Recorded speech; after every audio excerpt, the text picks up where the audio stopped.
सामीन, नाज़रीनो सामीन, इस वक्त हम फिर रहे हैं इधर फार्म पे। तो आपको दिखाना ये चाहता हूँ कि आलू जिस जगह पे काश्त हुए थे ना, वहाँ पे आलू की पटाई हो गई है। तो उसके बाद अब वहाँ पे जो अगली क्रॉप आनी है ना, वो है मकई की मेज़, यानी मकई। तो ये साथ ही आप देख रहे हैं कि इसमें ये लग चुकी है और ये पौधे भी ऑलमोस्ट जो है इसके, ये देखें आप, नज़र आएंगे आपको, ये देखें ये निकले हुए हैं।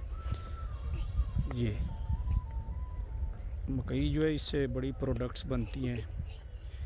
ये इसकी छलियां जो हैं, वो पुट्ठा जिसे कहते हैं, वो आप खाने को भी मिलता है, कच्चा भी। उसके बाद फिर इससे ऑयल भी बनता है, इससे वो रफ़ान की प्रोडक्ट्स भी बनती हैं, मेज़, वो कस्टर्ड, और बेशुमार फीड भी बनती है, पोल्ट्री की और डेयरी की फीड भी बनती है इसी मकई से। बेशुमार इसके इस्तेमालात हैं। तो ये अब मकई की फसल जो है ना, ये लग रही है। ये देखें, इसमें अभी जो है ना ये शुरू हो गया है, ये नालियाँ बनी हुई हैं और यहाँ पे ये पानी जो है वो लगा हुआ है। और इसमें पहले तो कोई दौर था जब ये जो हमारी थी ना मेन क्रॉप्स, वो थी कॉटन और वीट। तो जब ये पोटैटो ने इसको रिप्लेस किया ना, यानी आलू की फसल आई, तो फिर उसके बाद ये आलू के ऊपर फिर ये मकई जो है, इसको बहारिया मकई या कहते हैं। इसके बाद जो मकई आती है ना, उसको हाड़ू कहते हैं, यानी वो आती गर्मियों में, हाड़ से हाड़ू। उसकी एवरेज कुछ कम होती है और वो गर्मी में की शिद्दत होती है। ये जो है ये बहारिया, और चूँकि ये आलू वाली ज़मीन जो है, ये इसमें ज़्यादा फर्टिलाइजेशन होती है, और दूसरा इसमें चूँकि पहले से ही आलू को जो दी जाती है खाद वगैरह, वो बहुत ज़्यादा आलू की फसल के लिए दरकार होती है। उसकी वजह से ये जो मकई की फसल है ना, इसके ऊपर ये इसकी ग्रोथ बड़ी तेज़ी से होती है और इसकी एवरेज जो मौसम इसको अच्छा मिलता है। और इस तरह से ये भी 3 से 4 माह के दरमियान तैयार हो जाती है ये फसल। आलू की फसल भी 3 से 4 माह में तैयार हो जाती है। तो पहले जो हमारी फसलें थी ना, रवायती फसलें, वो गन्ना तो वैसे पूरे साल की फसल थी, शुगर केन, और ये जो थी हमारी क्या कहते हैं, गंदम, 6 माह की फसल। और इसके साथ ही जो हमारी थी राइस।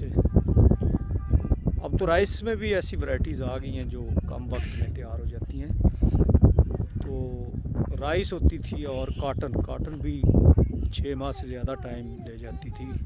तो यानी ये मैक्सिमम 2 फसलें। अब ये जो आप देख रहे हैं कि जो लोग मुजारत करते हैं या ठेके पे लेते हैं ज़मीन, तो उसका ठेका बढ़ गया। तो वो कहते हैं कि जी अब 3 फसलें साल में आलमोस्ट आप उठाते हैं। जिसमें आलू की फसल जो है ना, ये तो अगर रेट सही लग जाए और एवरेज इसकी 100 बोरी से ऊपर ही होती है, तो काफ़ी ये अर्निंग है पोटैटो जो है इसकी क्रॉप। उसके बाद वो कहते हैं कि अगर आलू में कुछ कमी रह भी जाए, तो ये जो आलू के ऊपर मकई आती है ना, ये एक तो इस पर DAP वगैरह का तरह नहीं लगाने की ज़रूरत होती ज़मीन में, पहले ही चूँकि DAP काफ़ी मिकदार में लग चुकी होती है, 3-3, 4-4 बोरियाँ, और पोटाश भी। तो दूसरा ये फिर उसकी वजह से बड़ी तेज़ी के साथ, और इसकी एवरेज जो है वो 100 पर एकड़ यानी मन जो है उससे भी बढ़ जाती है। और ये भी 1 लाख से एकड़ जो है वो बढ़ जाता है इस तरह से। और फिर इसके ऊपर जो है वो राइस की फसल भी आ जाती है एक, और मकई भी इसके ऊपर जो दूसरी लगती है उसको हाड़ू मकई कहते हैं, यानी गर्मी की। तो फिर उसके बाद दोबारा उस पे आलू आ जाते हैं। तो ये आप देखें, ये पहले जब ये मकई लगती थी तो इसको ड्रिल होती थी एक, उससे काश्त करते थे, उसमें फिर जड़ी बूटियाँ उगाती थी और वो उस तरह से नहीं प्रॉपर, फिर उसमें वो एक रेजर होता था, उससे उसके मिट्टी चढ़ा दी जाती थी। तो उसके बाद अब जो है ना, चूँकि जदीद तरीन जो काश्त और ज़्यादा से ज़्यादा इसमें बचत है बीज की भी, और प्रॉपर जो बीज है उसको रखा जाता है, उस पर एक जो नाली बनी हुई है उसके ऊपर जिधर नमी होती है वहाँ पे। अब ये इसमें जो सीडिंग हो रही है ना, जो सीड लगाया जा रहा है, ये लग रहा है अपने जो लेबर है ना वो अपने हाथों से, यानी कि एक एक जो उसका सीड है वो अपने हाथ से लगा रहे हैं। बड़ा मेहनत तलब काम है। सूरज गुरूब होने जा रहा है, अभी थोड़ी देर में शाम मगरिब की अजान आ जाएगी। ये चारा है बरसेम जिसको कहते हैं, ये बड़ी एक चारा जो है ना, ये ग्रीन फॉडर फॉर कैटल या जानवर जो है उनके लिए। इसमें फिर ये सरसों के फूल देखे अब ख़त्म हो रहे हैं और वो उसकी जगह पे बीज आ रहे हैं। तो इससे फिर ऑयल बनता है, वो सरसों का ऑयल। और ये एक इजाफी साइडों पे लगा लेते हैं। ये आगे भी देख लें आप, ये खड़े हैं जो इनके लेबर जो काम कर रही है उसके साथ। जो ये ਤੁਹਾਡੀ है जी लेबर जी, तो की फिर एक दिन कितनी ला लेंदे जी मकई तुसी? भाई को 4-5 किले लगती है। 4-5 किले यानी लग किन्ने लोग ने टोटल? लोग तो 1 2 3 4 5 6 7 8 9 10 लोग हैं जी। और इसमें ख़वातीन देख लें आप, अगर ज़रा मैं आपको दिखा देता हूँ कि ज़्यादा ये ख़वातीन और जो बच्चे होते हैं ना, समझदार यानी बच्चे, ये हाथों का काम है। कहते हैं कि जितने हाथ ज़्यादा होंगे तो ये 10 के करीब हैं लोग जो कर रहे हैं इस वक्त नालियों में। तो कहते हैं 4 से 5 एकड़ तक ये लगा लेते हैं। तो किन्ना इंदा मुआवजा या लवाई जी 1 किले की? 1400 रुपये। 1400 ये किन्नी देर च लग जाता किला? 2 घंटे पक्का देना। हाँ जी, 2 घंटे के करीब जो है ये लग जाता है। लेकिन इसमें देखें ना, फिर वो डिवाइड हो जाती है ना लेबर। 1400 अगर है तो वो लोग भी 8-10 बन जाते हैं जिन्होंने ये तकसीम करना है आपस में। या अगर एक घर के अफराद हैं तो फिर उस घर में जाएंगी। अब ये चूँकि अब तो देख लें सूरज जो है वो जा रहा है, गुरूब होने के करीब बादल हैं इसलिए नज़र नहीं आ रहा। मौसम बड़ा खुशगवार है, ठंडी हवा चली हुई है और मार्च का ये महीना है, बहार आ चुकी है। और आज मार्च की जो है ना वो 7 तारीख है। ये आप देखें लेबर अब ये इसको ना ख़त्म करके निकल रहे हैं आखिरी, यानी जो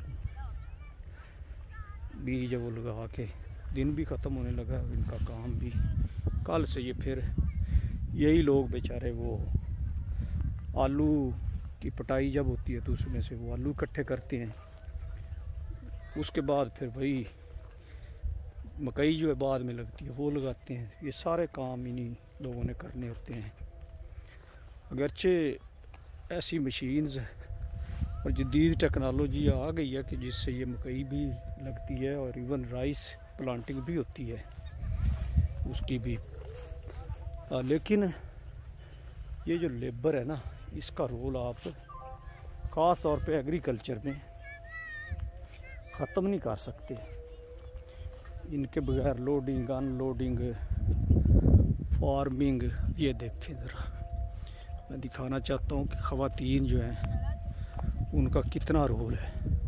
और वो एक हमें बंदा मिला है तो उसके साथ ये सारी लेबर जो आपकी है ना, ये ख़वातीन है बेचारी उस घर की। ये देखिए ये लगा चुके हैं सारी फसलें और अब ये काम ख़त्म करके जा रहे हैं। हाँ जी, हो गया काम खत्म हैं? चलो किन्ने किले लाए जी अज? 5 किले, माशाल्लाह माशाल्लाह। बी वध पे है, दिखावी। ये देखें, ये है बीज मकई का, ये बच गया उसमें से। तो ये इसको दवाई लगती है ना, फिर इसका कलर इस तरह का हो जाता है। ये भी बच गई है? हाँ जी। अच्छा चलो अगे काम दे जासी। तुहाडे कोल बी इकट्ठा कर लो एक जगह ते। अच्छा ये देखें आप, ये साथ ये देखें मकई कितनी बड़ी बड़ी हो चुकी है। जो पहले आलू की पटाई होगी उसकी ये फसल अब लहलहा रही है और ग्रो कर रही है। ये भी इंशाल्लाह देर नहीं करेगी, बड़ी तेज़ी के साथ ग्रो करेगी। मौसम अच्छा है। तो आपने देखा ये देहात की शाम, फार्म्स में यहाँ पे पोल्यूशन नाम की कोई चीज़ नहीं, ठंडी ठंडी हवा चल रही है और शाम का मंजर। अजानें शुरू हो गई हैं जी आनी, अजानों की आवाज़ें आना शुरू हो गई हैं देहात से, जो देहात हैं आसपास के। और ये देखें जी हर तरफ एक अजीब सा सुकून है, ट्रैफिक का शोर नहीं है, सनतों का वो यहाँ पे पोल्यूशन नहीं है, वेस्ट मटेरियल नहीं है।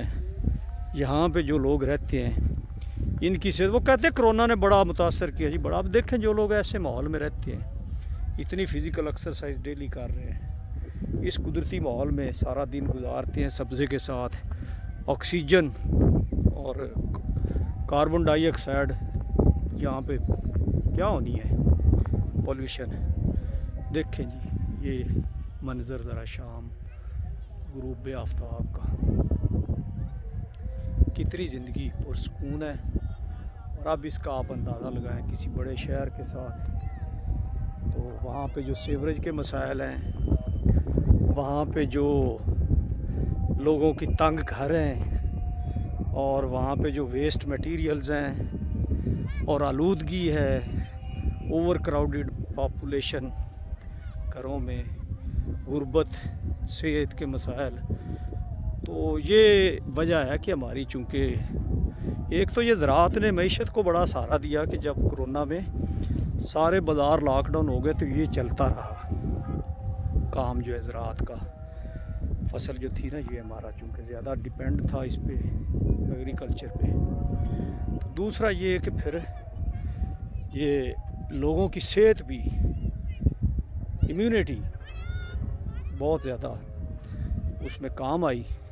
और अल्लाह के फजल से हमारे ये वर्ल्ड में कह रहे हैं कि बहुत कम हमारा इसमें हुआ है नुकसान। तो पाकिस्तान माशाल्लाह से फिर सरसब्ज़ो शादाब और आबाद हो गया और होने जा रहा है जी। तो आज के ये मनाज़र आपको दिखाए, ये फसल दिखाई आपको। अब नेक्स्ट इंशाल्लाह नई किसी फसल और नए किसी मौके पे हाज़िर होंगे। आप सबका अल्लाह हाफिज़।